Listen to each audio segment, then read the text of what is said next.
sound of static, distant radio chatter, then a low, tense sci-fi hum. Ever hear of the Mars Wars? No, not the ones in the history books they teach you in school. I'm talking about the real war. The one they erased from the timeline, the one that almost cost us everything. It all started with the gold, not the yellow stuff we dig out of the ground here on Earth. This was different. Martian gold. It hummed with a strange energy.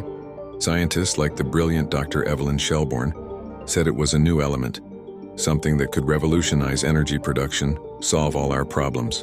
But governments, corporations, all they saw was profit. A new gold rush, but this time it was on another planet. The U.S. established the first major mining colony, protected by its newly formed Space Force. But soon everyone wanted a piece of the red planet. Tensions flared, skirmishes broke out over mining rights.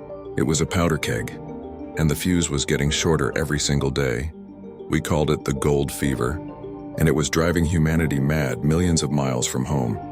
That's where General Thomas Young comes in. He wasn't your typical gung-ho military man.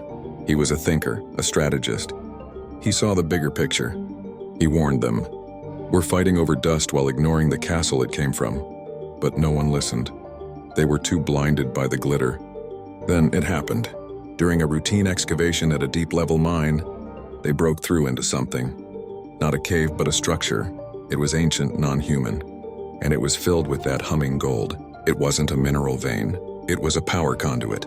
We hadn't found a resource. We had stumbled into someone's home. Or more accurately, their temple. That's when they woke up. The original inhabitants.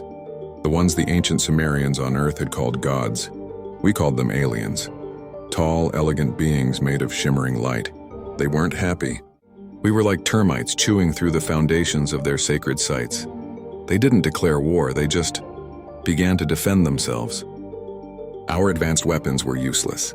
Our ships turned to scrap metal by waves of energy we couldn't even see. The U.S. Space Force, the combined Earth fleet, we were getting annihilated. It wasn't a war, it was an extermination.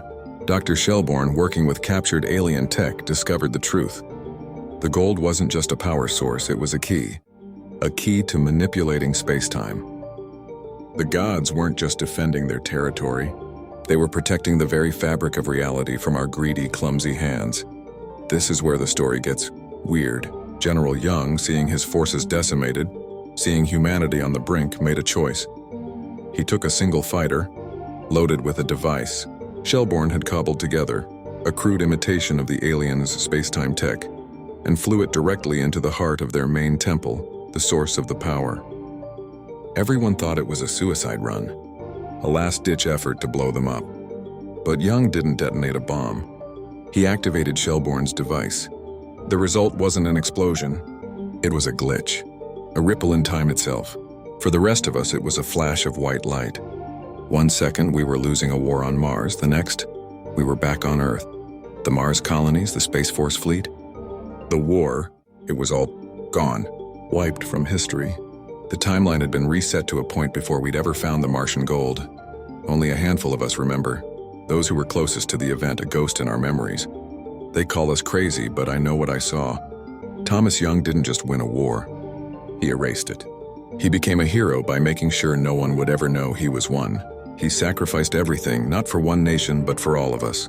He understood what the gods already knew. We are one planet, one people, and we are not ready to play with the fire of the gods. So next time you look up at Mars, that calm red dot in the night sky, remember General Young. And remember the war that never happened. Because sometimes the greatest victory is the one no one ever knows was fought.